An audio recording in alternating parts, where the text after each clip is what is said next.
संचार और संप्रेषण की संकल्पनाएं स्पष्ट कीजिए। तो हिंदी में दो शब्द हैं, संचार और संप्रेषण। दोनों के लिए अंग्रेजी में एक ही शब्द है, कम्युनिकेशन। हिंदी में भाषिक व्यापार संप्रेषण है। संप्रेषण के साधनों के संदर्भ में भौतिक संदेश संप्रेषण संचार है। ध्यान दीजिए, भाषिक व्यापार, भाषिक व्यापार का मतलब भाषा का आदान प्रदान, तो संप्रेषण है वो। और संप्रेषण के साधनों के संदर्भ में भौतिक संदेश संप्रेषण संचार है। ये और आगे क्लियर हो जाएगा कि जब साधनों की बात आती है तब संचार आता है। वहां पर साधन का मतलब कैसे आप बात करने के लिए अलग अलग साधनों का इस्तेमाल करते हैं, तो वहां पर संचार शब्द आ जाता है। जैसे नॉर्मल बातचीत मैं आपसे कर रहा हूं, तो ये संप्रेषण है, ठीक है। और आपसे बात करने के लिए अगर मैं मोबाइल फोन का यूज कर लिया तो ये संचार हो गया। क्लियर है? टेलीविजन का इस्तेमाल कर लिया तो वो संचार हो गया। रेडियो का इस्तेमाल कर लिया वो संचार हो गया। ऑनलाइन मीडिया का इस्तेमाल कर लिया, यूट्यूब का, बाकी प्लेटफॉर्म का, तो वो संचार हो गया। तो इसलिए वो सब संचार के माध्यम है। समझ में आ गई बात? और बल्कि जब एक साथ आप कई लोगों से बात कर पाते हैं तो उसे जनसंचार कहा जाता है। जनसंचार को अंग्रेजी में कहते हैं मास कम्युनिकेशन। ये शब्द सुना होगा आपने। मास का मतलब बहुत सारे लोग एक साथ जब होते हैं तो वो मास कम्युनिकेशन। टेलीविजन पर क्या होता है, प्रधानमंत्री दिल्ली में बैठ करके भाषण देते हैं, पूरा देश सुनता है, देखता है, वो मास कम्युनिकेशन। तो क्या कर रहे हैं, बात ही तो कर रहे हैं, वो संप्रेषण कर रहे हैं, लेकिन संचार के माध्यम का प्रयोग करके, संचार के हिसाब से। ठीक है। व्यक्तिगत वार्तालाप संप्रेषण का एक प्रमुख रूप है। अभी बताया मैंने कि मैं आपसे बात कर रहा हूं तो वो संप्रेषण है, क्योंकि इसमें हम एक दूसरे के साथ संदेशों का आदान प्रदान करते हैं और यही संदेशों का आदान प्रदान ही भाषिक व्यापार होता है। क्षेत्र का विस्तार करते हुए हम रेडियो, अखबार आदि के माध्यम से भी संदेश संप्रेषित करते हैं। देखिए, बहुत अच्छे से पहले समझा दिया हूं मैं आपको। माध्यम के महत्व के कारण इस तरह के संप्रेषण को संचार कहा जाता है। क्लियर है? रेडियो, टेलीफोन आदि संचार के साधन हैं। संदेश देने के अर्थ में संप्रेषण व्यापक शब्द है। संप्रेषण की कुछ विशिष्ट स्थितियों को संचार की संज्ञा दी जाती है। क्लियर है? यानी पूरा का पूरा सब संप्रेषण है, उसका एक छोटा सा हिस्सा है संचार। ठीक है। पूरी की पूरी बिल्डिंग जो है वो संप्रेषण है, उसमें लगी ईंट या कोई एक उसका एक हिस्सा आप कह लीजिए कि वो संचार है। ईंट भी तो मकान का ही हिस्सा है, समझाने के लिए आपको बता रहा हूं। या ऐसे भी कह सकती हैं कि संप्रेषण तब से है जब से मानव सभ्यता की शुरुआत में भाषा आई। जब मानव ने भाषा की खोज कर ली तो संप्रेषण आ गया, लेकिन संचार के आने में वक्त लगा। नए नए आविष्कार हुए होंगे, नए नए तरीके खोजे गए होंगे, तब न संचार आया। तो संप्रेषण पुरानी चीज है और संचार उस मामले में थोड़ी नई चीज है। संप्रेषण एक परस्पर क्रिया है जिसमें एक पक्ष संदेश भेजता है, दूसरा पक्ष उसे ग्रहण करता है। यह हर जीवित प्राणी का गुणधर्म है। और मैंने आपको बताया था कि जब आप संप्रेषण करते हैं तो कैसे आप एनकोडिंग करते हैं, अपनी बात को किसी एक विशेष भाषा में या एक विशेष तरीके से रखते हैं, तो जो श्रोता होता है वो उसको डिकोड करता है। तो हम जब भाषा में किसी में पिरोते हैं उसको, तो एनकोडिंग कर रहे हैं और वो उसको अलग करके समझ ले रहा है, तो वो डिकोड कर ले रहा है। ठीक है, ऐसे समझिए जैसे फूल से हम माला गूंथ रहे हैं तो वो एनकोडिंग है, और फिर फूल कौन कौन से हैं ये देखने के लिए, समझने के लिए, अगर उस माले को टुकड़े टुकड़े करके हम समझ लें, अलग कर दें, तो वो डिकोडिंग है। याद रहेगा ये उदाहरण। चींटियां गंध द्वारा अपने समाज के अन्य प्राणियों को शिकार या खाद्य पदार्थ या शत्रु का संदेश देती हैं। चींटियों में गंध होती है, फार्मिक एसिड, जिसकी वजह से आपने देखा होगा कि चींटियां जब चलती हैं तो पूरा समूह एक साथ चलता है, पूरे लाइन बना करके चलती हैं सब, वो गंध को ही फॉलो करती हैं। तो गंध उनके लिए क्या है? संप्रेषण का माध्यम है। ठीक है, शिकार के बारे में बताती हैं, खाद्य पदार्थ के बारे में या शत्रु के बारे में बताती हैं। तो चींटियों की बात हमने की। अब बात करते हैं मधुमक्खियों की। मधुमक्खियां अपने साथियों को नाच द्वारा संप्रेषित करती हैं।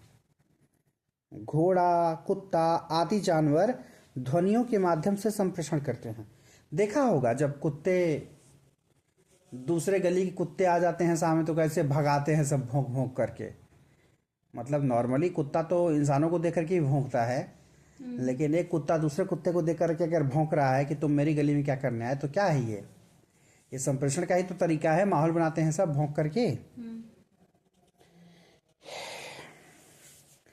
लेकिन इनका संप्रेषण कथ्य परिवेश तथा काल की दृष्टि से अति सीमित है। यही कारण है, मतलब इन लोगों का दिमाग जो है उस ढंग से तो विकसित है नहीं, हमारी तरह तो विकसित नहीं है ना। भाषा वाली फैकल्टी, जैसे अगर हम भाषा का इस्तेमाल कर पा रहे हैं तो ये मत समझिए कि हम बहुत बुद्धिमान या बहुत लायक हैं। ऊपर वाले ने वो व्यवस्था हमें दे रखी है। एक वर्निक्स एरिया करके हमारे ब्रेन में एक फैकल्टी होती है, एक हिस्सा होता है जो लैंग्वेज के लिए जिम्मेदार है। अगर वो न रहे तो भाषा का प्रयोग हम नहीं कर पाते। जानवरों में उसका अभाव होता है। तो हमको लगता है कि हम बड़े समझदार हैं, हमने भाषा बना ली, हमने ये कर लिया, हमने वो कर लिया। हाँ, भाषा, हमारी भाषा जानवरों की भाषा से अलग है, इंटरेस्टिंगली अलग है। कैसे अलग है? जानवर उसी की बात करते हैं जो मौजूद होता है, जो प्रेजेंट होता है, उसी को संप्रेषित कर पाते हैं जानवर। महसूस तो करते हैं पहले की और बाद की भी चीज, लेकिन संप्रेषित प्रेजेंट को कर पाते हैं वो। और हमारे साथ क्या है? हमने भाषा खोज ली तो इस भाषा ने हमें बड़ी खूबसूरत, तो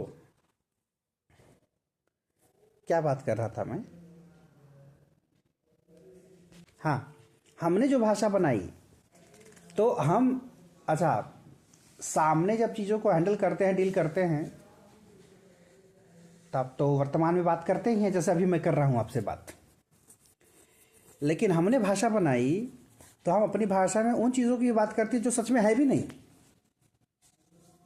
हम भूत की बात कर सकते हैं, हम परियों की बात कर सकते हैं, हम जल परियों की बात कर सकते हैं, या कल हमने क्या किया था हम उसके बारे में बात कर सकते हैं, कल हम क्या करेंगे उसके बारे में बात कर सकते हैं। यानी हमारी भाषा की खूबसूरती यह है कि हम केवल वर्तमान नहीं, भूतकाल और भविष्यकाल की भी बात करते हैं। ये हमारी भाषा की खूबसूरती है। जानवरों में ये नहीं है। अभी देखिए, जो जो उदाहरण आपको दिया है मैंने, सब वर्तमान की बातें हैं। जैसे चींटी के बारे में बताया आपको कि वो क्या करती हैं, शिकार या खाद्य पदार्थ का संदेश देती हैं, शत्रु का संदेश देती हैं। तो मतलब तुरंत जब प्रेजेंट में जो चीज़ होती है वो ये नहीं कहेंगे कि अरे याद है कल शत्रु आया था वो ये वाला, ये नहीं कर सकती वो। ठीक है, इसीलिए कहते हैं कि इनका संप्रेषण जो है कथ्य परिवेश तथा काल की दृष्टि से अति सीमित है। इनकी तुलना में मनुष्य की भाषा में उन्नत और जटिल संप्रेषण व्यवस्था है। हमारे पास तो खैर उन्नत इतना है कि हमारे पास भाषाएं ही भाषाएं हैं, जितने लोग उतनी भाषाएं। और जो काल परिवेश की सीमाओं के बाहर जटिल से जटिल विषयों के प्रतिपादन में सक्षम है। जो मैंने आपको पहले ही बता दिया कि जटिल से जटिल विषय क्या हो सकता है। हम किसी मुद्दे पर बात कर सकते हैं, हम ब्रह्मांड की बात कर सकते हैं। जो चीज हमें यहां से दिख नहीं रहा उसके बारे में हम बात कर सकते हैं। मनुष्य दो प्रकार से संप्रेषण करता है। दो प्रकार से संप्रेषण, वो वही है, वर्बल और नॉन वर्बल। वर्बल का मतलब ध्यान दीजिए, वर्बल VERBAL, वर्बल तो वर्ब है उसमें, तो वर्ब का मतलब वहां क्रिया मत समझिए। वर्बल का मतलब रिलेटेड टू वर्ड, शब्दों से जुड़ा हुआ, इसको बोलते हैं भाषिक। और एक होता है नॉन वर्बल, अभाषिक। मजे की बात यह है कि शब्दों का इस्तेमाल करके हम जो भाषा का इस्तेमाल करते हैं, बोलते हैं, संप्रेषण करते हैं, हमें लगता है कि हम ज़्यादा ही करते हैं, लेकिन हम ज़्यादा क्या करते हैं, नॉन वर्बल करते हैं, बिना शब्दों के। 50% से अधिक हम नॉन वर्बल कम्युनिकेशन करते हैं, अभाषिक। घूर के देखना, प्यार से देखना,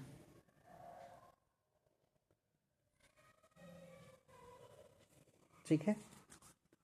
और फेशियल एक्सप्रेशन, नाराजगी, गुस्सा, आश्चर्य, समझाते समय हाथ फेंक के बात करना, हाँ, फेशियल जेस्चर,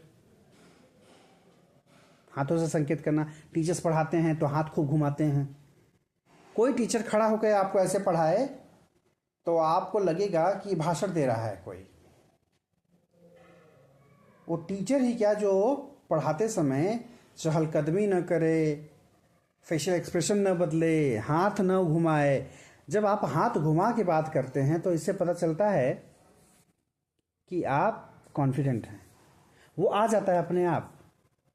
मतलब अब आज के बाद कभी कोई बात करे या कोई कुछ डिस्कस करे तो देखिए, नोटिस करिए कि वो जानबूझ करके कोई काम कर रहा है, मतलब वो जो जेस्चर दिखा रहा है वो प्रयास के साथ कर रहा है कि वो एकदम इनबिल्ट है उसके अंदर। कैसे समय समय पर अलग अलग एक्सप्रेशन दिखा रहा है, कैसे समय समय पर हाथ फेंक रहा है। खैर आगे बढ़ते हैं। तो मनुष्य दो प्रकार से संप्रेषण करता है। मनुष्य दो प्रकार से संप्रेषण करता है, भाषिक संप्रेषण में उच्चरित या लिखित भाषा के माध्यम से, तथा भाषा इतर संप्रेषण में, उसको अभाषिक भी कह सकती हैं। भाषा इतर संप्रेषण में इंगित करके, हाव भाव अथवा आंखों के माध्यम से। दोनों माध्यमों का एक साथ प्रयोग भी संभव है। इसको टोटल कम्युनिकेशन कहा जाता है। टोटल कम्युनिकेशन में क्या होता है, वर्बल और नॉन वर्बल का एक साथ होता है। जैसा मैंने आपको बताया कि टीचर्स टोटल कम्युनिकेशन का यूज करते हैं जब वो लेक्चर भी दे रहे होते हैं और साथ में नॉन वर्बल कम्युनिकेशन भी कर रहे होते हैं। मूक बधिर, मूक बधिर मतलब, मूक मतलब गूंगा, बधिर मतलब बहरा। जो लोग, उसको कहा जाता है अंग्रेजी में डेफ एंड डम। मूक बधिर व्यक्तियों की संकेत भाषा, जिसको साइन लैंग्वेज कहते हैं, व्यापारी आदि की गुप्त भाषा, जिसको सीक्रेट लैंग्वेज कहते हैं, आदि वास्तव में मानव की उच्चरित या लिखित भाषा के प्रतिरूप हैं। ठीक है, यानी ये भाषिक संप्रेषण में होगा।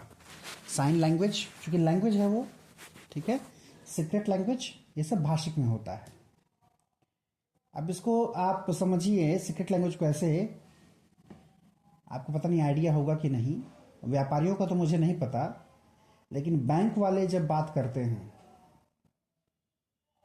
बैंक वाले जब बात करते हैं, लाखों का लेन देन होता है, करोड़ों का लेन देन होता है, या कहीं से पहुंचाना होता है, मतलब मान लीजिए कि बैंक को ज़रूरत है अचानक कुछ करोड़ रुपए की, तो फ़ोन करेंगे तो ये नहीं कहेंगे इतने करोड़ रुपए भेज दो, वहाँ पर वो संकेत का इस्तेमाल करेंगे। जैसे मान लीजिए उन्होंने नाम रख दिया हो, मान लीजिए उन्होंने नाम रख दिया हो कि रमेश, रमेश का मतलब 50 लाख, सुरेश का मतलब 1 करोड़, दिनेश का मतलब 5 करोड़, तो फोन करेंगे और कहेंगे कि दिनेश को भेज दो। ये भी एक तरह से कोडिंग ही है। ठीक है, पता था आपको इसके बारे में पहले? आप तो बैंक एम्प्लॉय रह चुकी हैं। वहाँ ऐसे बोला जाता है 1 2 3? नहीं, ये तो मतलब छोटे स्तर की बात है ना, इसलिए ऐसे बोला जाता है। नहीं तो जब बड़े चीज का लेना देना होगा तो एकदम अलग बात होगी। तो वहाँ करोड़ों में बात थोड़ी होती थी, लाख की हाँ बात होती समझ रहा हूँ तो मैं। लाख हजार नहीं समझाया जाता था, हम्म। बस कितने की आवश्यकता है, दो की, तीन की, ऐसे करके। यही खास करके जो लोग वो धंधा करते हैं ड्रग्स वगैरह का, या कुछ ब्लैक मार्केटिंग जो करते हैं लोग, वहाँ पर भी सीक्रेट लैंग्वेज का इस्तेमाल होता है। सीक्रेट लैंग्वेज का इस्तेमाल करने का उद्देश्य ये होता है कि बातचीत से दूसरों को पता न चले कि क्या चल रहा है। ठीक है। और एक बात जान लीजिए, दुकानदार लोग सीक्रेट लैंग्वेज का यूज करते हैं। जैसे ऐसा भी होगा कि जैसे मान लीजिए आप जूते की दुकान पर गई, ठीक है, दो काम करने वाले हैं वहां पर, एक मालिक बैठा है, तो आपके सामने ही वो सीक्रेट लैंग्वेज बोल देगा उनको कुछ पैसे के बारे में, आपको समझ में नहीं आएगा, सामने वाला समझ लेगा। समझ गई। खास करके जैसे अगर आप चांदनी चौक चले जाइए लहंगा लेने, तो वहां पर इस तरह से बात जरूर करते होंगे सब, कि इशारे से पता चल जाए कि मोटा आसामी है, जितना लूट सको लूट लो ना। जैसे मान लीजिए यही संकेत हो जाए, इस तरह की बात। संप्रेषण का एक भाषिक पक्ष है जिसका अध्ययन भाषा विज्ञान के अंतर्गत होता है। भाषा विज्ञान को अंग्रेजी में बोलते हैं लिंग्विस्टिक्स। क्या बोलते हैं? लिंग्विस्टिक्स। लिंग्विस्टिक्स। लिंग्विस्टिक्स। LINGUISTICS,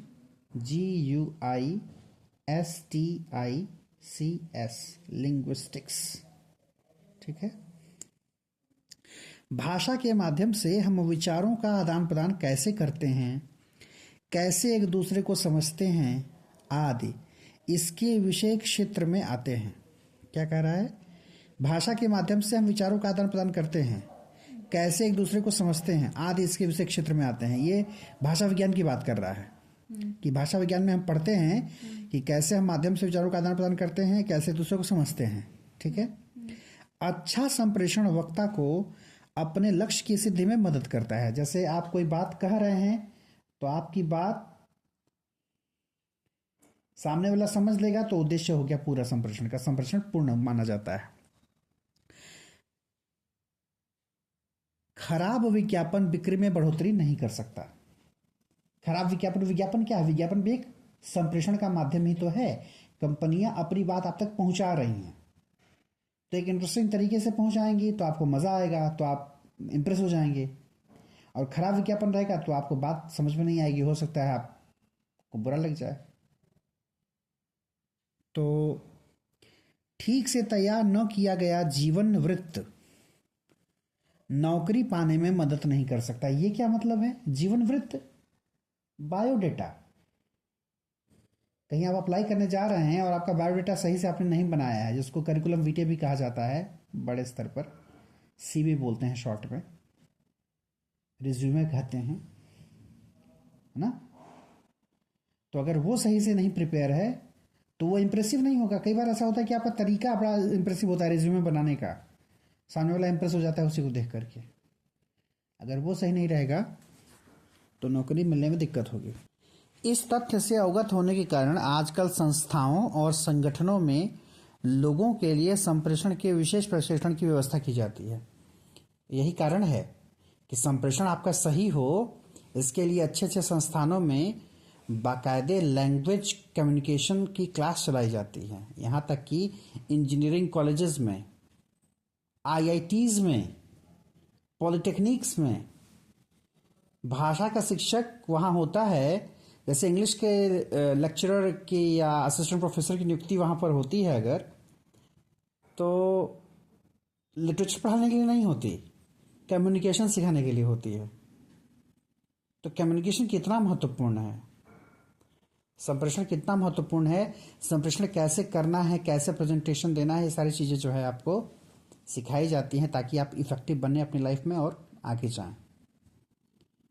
जैसे हो सकता है कि आप किसी अच्छे संस्थान से पढ़ रहे हों, लेकिन इंटरव्यू में आप अपनी बात ही न रख पाएँ, आप इम्प्रेस ही न कर पाएँ सामने वाले को ये एहसास ही न दिला पाएँ कि आप जो है उस लायक हैं या आप उतना कर सकते हैं।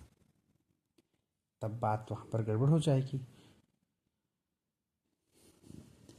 संप्रेषण का एक भौतिक पक्ष है जिसमें हम हिंदी में संचार शब्द का व्यवहार करते हैं। यानी अब हम बात करेंगे संचार की थोड़ी सी। संचार चैनलों के माध्यम से होता है। अगर ये चैनल ठीक से काम न करें तो संदेश ठीक ढंग से नहीं पहुंचेगा। उदाहरण के लिए टेली कॉन्फ्रेंसिंग आधुनिक युग में सामूहिक संप्रेषण का एक सशक्त संदर्भ है। टेली कॉन्फ्रेंसिंग क्या होती है? टेली मतलब क्या होता है? टेली मतलब दूर होता है। टेली मतलब दूर। तो टेली कॉन्फ्रेंसिंग का मतलब क्या? दूर से बैठ करके कोई कॉन्फ्रेंसिंग कर रहा है, कॉन्फ्रेंस कर रहा है। टेलीविजन दूरदर्शन, टेलीफोन दूरभाष, है ना? तो टेलीस्कोप, टेलीस्कोप दूरदर्शी। तो टेली का मतलब दूर। तो अगर हम बात करें टेलीकॉन्फ्रेंसिंग की, आधुनिक युग में सामूहिक संप्रेषण का एक सशक्त माध्यम है। ठीक है, सामूहिक संप्रेषण यानी मास कम्युनिकेशन। ठीक है, तो टेलीकॉन्फ्रेंसिंग कैसे करते हैं? जिसमें संसार के हर कोने के लोग भाग ले सकते हैं। यह संप्रेषण तभी संभव होगा जब संदेश के प्रसारण के लिए उपग्रह संचार की सुविधा मिल जाए। उपग्रह संचार समझती हैं? सैटेलाइट। सैटेलाइट जो है, इसीलिए मतलब जो आपने अगर सुना होगा कि ग्रह सूर्य की परिक्रमा लगाते हैं, ग्रहों की परिक्रमा उपग्रह लगाते हैं। ठीक है, तो उस तरह से एक नेचुरल सैटेलाइट है चंद्रमा जो पृथ्वी का चक्कर लगाता है। लेकिन इंसान कई सारे सैटेलाइट बना चुके हैं जो वहाँ एनोस्फेयर में जाके स्टेबल किया जाता है। तो आपको बता दूं कि जो भी आज आप इंटरनेट यूज़ कर रहे हैं, जो भी आप टेलीविज़न यूज़ कर रहे हैं, जो भी आप रेडियो का इस्तेमाल करते हैं, बिना सैटेलाइट के कुछ भी संभव नहीं है। कृत्रिम सैटेलाइट उपग्रह ऊपर लगाए जाते हैं, उसी से सब कुछ कम्युनिकेशन होता है। जैसे किसी को आप फ़ोन करते हैं मोबाइल से, तो आपको लगता है कि विद इन सेकेंड कैसे कॉल चली जाती है। तरीका क्या है उसका?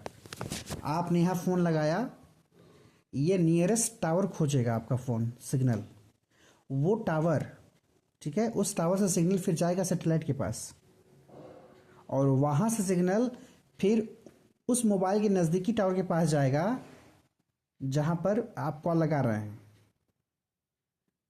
तो वो सैटेलाइट दो टावर को जोड़ता है, इस टावर को भी उस टावर को भी, और फिर उस टावर के जुड़ जाने से फिर वो मोबाइल जुड़ जाएगी। वो विद इन सेकेंड सब होता है। लेकिन सैटेलाइट के होने से, वही सैटेलाइट में गड़बड़ी अगर आ जाएगी तो फिर प्रसारण अच्छे से नहीं हो पाएगा। क्लियर है? संप्रेषण का एक सामाजिक पक्ष है। यह भाषा के अर्थ पक्ष के समान है। हम संप्रेषण के माध्यम से क्या संदेश देते हैं? सबसे प्रमुख संदेश आवश्यकताओं की पूर्ति के लिए किया गया संभाषण है। ज़्यादातर क्या करते हैं हम संदेश से? आवश्यकता की पूर्ति के लिए बातचीत करते हैं। आप ध्यान दीजिएगा, घर पर भी जो भी बात हम करते हैं ज़्यादातर आवश्यकता की पूर्ति के लिए तो करते हैं। पानी दे दो, खाना दे दो, सो जाओ, बेड लगा दो, है ना? स्कूल अगर टीचर कोई जाता है तो बच्चे पूछते हैं सर ये पढ़ा दीजिए, हम कहते हैं कि चलिए भाई किताब खोल लीजिए। ज़्यादातर बातचीत जो है, यहाँ तक कि आप दुकान पर अलग अलग दुकानों पर जाते हैं, जो ज़रूरत की चीज़ें होती हैं यही तो करते हैं। क्या करते हैं? अच्छा, अगर आप कहें कि नहीं और भी बातें होती हैं, तो और बातें क्या? इमोशनल बातें, इमोशंस का आदान प्रदान, तो वो भी तो आवश्यकता है हमारी, है ना? ध्यान दीजिए, सबसे प्रमुख संदेश आवश्यकताओं की पूर्ति के लिए किया गया संभाषण है। हम भाषा के माध्यम से अपेक्षित व्यवहार ही नहीं व्यक्त करते, बल्कि श्रोता के साथ अपने संबंधों को भी प्रकट करते हैं। संबंध को प्रकट कैसे करते हैं? किससे किस तरह की भाषा का इस्तेमाल कर रहे हैं? सम्मान देना है, कीजिएगा, लीजिएगा बोलेंगे। समान व्यवहार करना है तो करो, लो बोलेंगे। और थोड़ा ज़्यादा प्यार दिखाना है या गुस्सा दिखाना है तो कर ले, है ना? तो इससे हमारे संबंध भी स्पष्ट हो जाते हैं। संस्कृति मानवों की विशेषता है। जिसे मानव समुदाय पीढ़ी दर पीढ़ी आगे बढ़ाते हैं। इसको हम अगली पीढ़ी तक सांस्कृतिक संप्रेषण कह सकते हैं। इसी को कहते हैं कल्चरल ट्रांसमिशन। बड़ा अच्छा टर्म है लिंग्विस्टिक्स का, भाषा विज्ञान का, कल्चरल ट्रांसमिशन, यही संस्कृति। ठीक है, क्या करते हैं हम, पीढ़ी दर पीढ़ी हम क्या करते हैं, अपने कल्चर को ट्रांसमिट करते हैं, अपने संस्कृति को। आप ध्यान से देखिएगा, किसी सनातन धर्मी को जब वो मंदिर जाता है छोटे बच्चे को साथ में लेकर के, वो बच्चे को कुछ न कहे, बच्चा केवल उसके साथ है। बच्चा अगर देखेगा कि मम्मी या पापा घंटी बजा रहे हैं तो वो भी हाथ बढ़ा करके बजाने की कोशिश करेगा। और सबसे मज़ेदार कब लगता है, जब झुक करके सिर झुकाते हैं लोग, तो देखा देखी बच्चा भी सिर झुकाता है। तो इस तरह से क्या होता है, आप क्या कर रहे हैं, कल्चरल ट्रांसमिशन कर रहे हैं। तो ये हो गया आपका सांस्कृतिक संप्रेषण। इस संप्रेषण में भाषा की लेखन परंपरा की महत्वपूर्ण भूमिका है। और इसमें अगर बात करें तो लेखन परंपरा भी है। लेखन परंपरा के थ्रू बहुत सारी बातें हम सीख जान लेते हैं। बहुत सारे विधि विधान हैं, बहुत सारी चीज़ें हैं जिसकी हमें जानकारी नहीं होती तो हम उसको पढ़ लेते हैं। जिन संस्कृतियों में लेखन की व्यवस्था नहीं है उसमें वाचिक परंपरा और इसी ज्ञान के भंडार को सुरक्षित रखने और आगे बढ़ाने में योगदान करती है। वाचिक परंपरा जैसे गांव में शादियों में महिलाएं या अलग अलग ओकेजन पर जो गीतें गाती हैं, तो क्या है, कल्चरल ट्रांसमिशन ही तो है।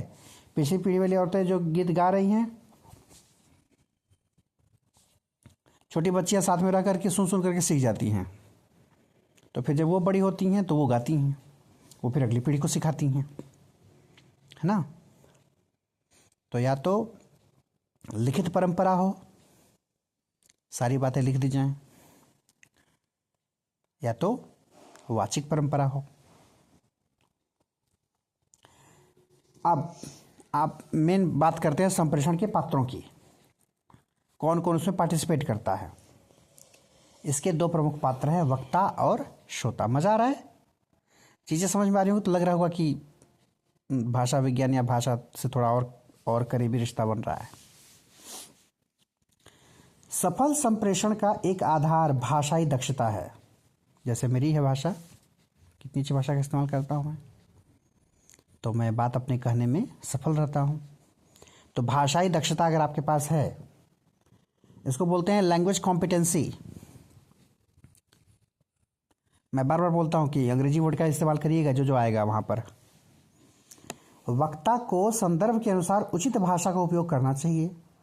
संदर्भ के अनुसार भाषा, अंग्रेजी में ये प्रैग्मेटिक्स होता है, जो आपको सिखाता है कि आप कहीं शादी में गए हैं तो आप ये तो नहीं कहेंगे ना बड़ा दुख हुआ, आप वहाँ कहेंगे बहुत खुशी की बात है, आपको बहुत बहुत बधाई। पता नहीं क्यों आपका जाना मुझे अच्छा नहीं लग रहा है। अब जैसे कहीं पर आप कहीं शुभ में गए हैं तो वहाँ मुस्कुरा नहीं सकते, ये भाषाई दक्षता है।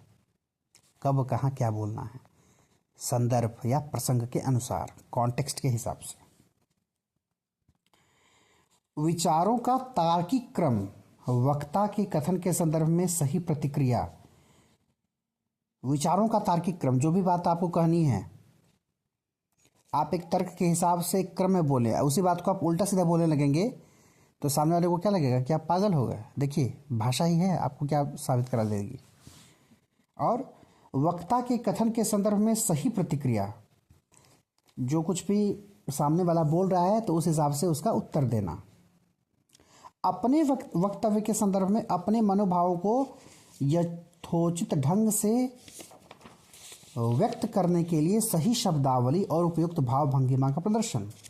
दोनों बातें हैं, सही शब्दावली और उपयुक्त भाव भंगिमा, यानी आपका वर्बल आपके नॉन वर्बल से मैच करना चाहिए। ऐसा नहीं कि ज़बान पे प्यार हो और चेहरे पर मनहूसियत हो,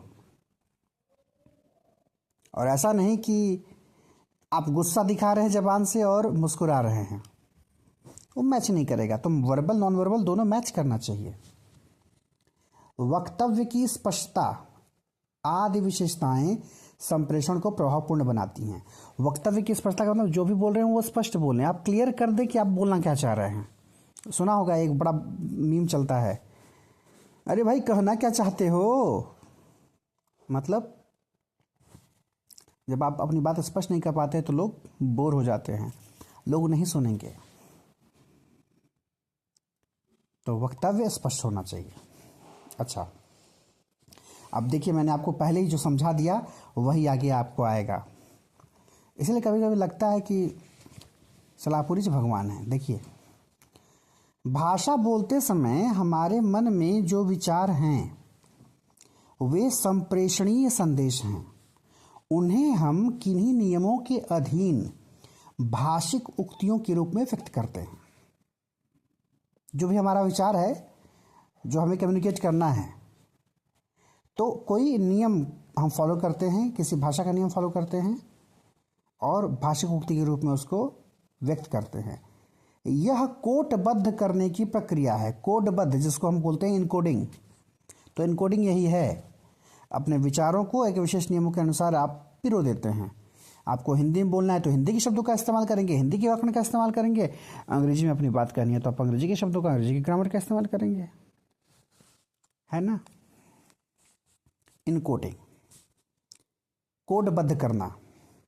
और कोडबद्ध अगर याद ना रहे तो हिंदी में एन कोडिंग लिख दीजिएगा, एन कोडिंग, ठीक है, या स्पेलिंग साथ में लिख दीजिएगा अंग्रेजी वाली। सुनने वाला कोड की व्यवस्था को उन्हीं नियमों के अधीन खोलता है कोडबद्ध, उस कोड को खोल दे रहा, तो खोल देना क्या है, वो डिकोडिंग है और संदेश तक पहुंचता है। अच्छा, इसी संप्रेषण की स्थिति में कोड में व्यवधान भी आता है। तो व्यवधान आता है जो संदेशों को समझने में बाधा पहुंचाता है, तो उसी व्यवधान को क्या बोलते हैं, नॉइज बोलते हैं। नॉइज का मतलब केवल शोर नहीं, जो भी व्यवधान है संप्रेषण के बीच में, जो भी डिस्टरबेंस है, उसके लिए आप वर्ड नॉइज यूज कर सकते हैं। व्यवधान यह दो प्रकार का होता है। अच्छा, मजे की बात यह भी है कि यह व्यवधान भी दो प्रकार का होता है। क्या, माध्यम का व्यवधान और कोड का व्यवधान। माध्यम का व्यवधान का मतलब जिस माध्यम का आप प्रयोग कर रहे हैं, जैसे मान लीजिए फोन से ही आप बात कर रहे हैं, हमने कोई बात कही, आपको स्पष्ट सुनाई नहीं दिया, नेटवर्क का इशू है, सर्वर का इशू, तो ये माध्यम का व्यवधान हो गया। और कोड का व्यवधान, हम अपनी बात सही शब्दों में नहीं कर पा रहे हैं, सही से अपनी बात रख नहीं पा रहे हैं, तो भी वहां पर व्यवधान हो गया। ठीक है। अब बात करें संचारों में दूर संचार जिसको टेली कम्युनिकेशन कहा जाता है और जन संचार जिसको मास कम्युनिकेशन, पहले बता चुका हूं, प्रमुख हैं। संचार माध्यमों ने लेखन में कई नई विधाओं को जन्म दिया, ये बहुत इंटरेस्टिंग है, जैसे रेडियो रूपक, रिपोर्टाज, परिचर्चा आदि, ये सब लेखन के वो हैं। जैसे और आगे देखिएगा, अभी समझ में आएगा। संचार साधनों के कारण टेली कॉन्फ्रेंसिंग, दूर संचार के साधनों का उपयोग करते हुए श्रोताओं के सक्रिय सहयोग से भेंट वार्ता आदि नए कार्यक्रम विकसित हुए। आप भेंट वार्ता रेडियो पर खूब सुनने को मिलती है, टीवी पर भी मिलती है। जनसंचार की व्यापक पहुंच के कारण व्यापारिक या व्यक्तिगत आवश्यकताओं के लिए विज्ञापन का विकास हुआ और जनतांत्रिक रूप से जनमत संग्रह के शोधपरक आयाम खुले। जनमत संग्रह, जैसे इलेक्शन के पहले लोग एग्जिट पोल बनाते हैं, तो ये सब चीज़ें आ गई इसके होने से। इस तरह जनसंचार ने आधुनिक जीवन के हर पहलू को प्रभावित किया है।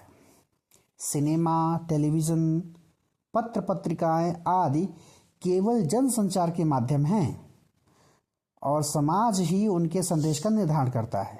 आजकल भारत में भक्ति, साधना, स्वास्थ्य संबंधी पत्रिकाओं का बढ़ता मार्केट है।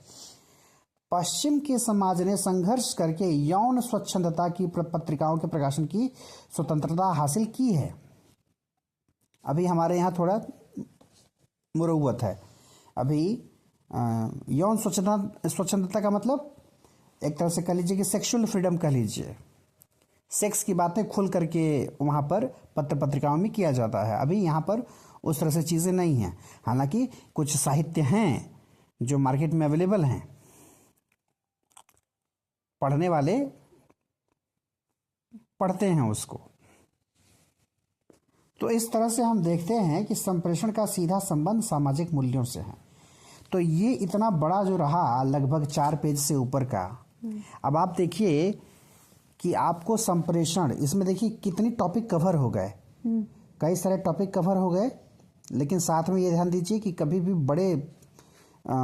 जो है बड़ा क्वेश्चन आता है तो उसका आंसर ऐसे लिखा जाता है, उसके सारे डायमेंशन को कवर किया जाता है उसमें। बात केवल संचार और संप्रेषण की थी, तो वही दोनों केवल डिस्कस करके छोड़ दिया होता आदमी तो कितना करता। लेकिन संप्रेषण कैसे होता है, कौन वक्ता है कौन श्रोता है, क्या एनकोडिंग है क्या डिकोडिंग है, क्या भाषिक है क्या अभाषिक है, क्या जन संचार है क्या दूर संचार है, क्या व्यवधान है, किस तरह से कल्चरल ट्रांसमिशन होता है, किस तरह से जानवर संप्रेषण का इस्तेमाल करते हैं, कैसे सीमित रहते हैं, इंसान कैसे हर तरह से बात कर पाता है, कितनी चीज़ें कवर हो गई इसी में। मतलब एक मोटा मोटी कॉन्सेप्ट कम्युनिकेशन का आपके दिमाग में घुस गया होगा। चलिए।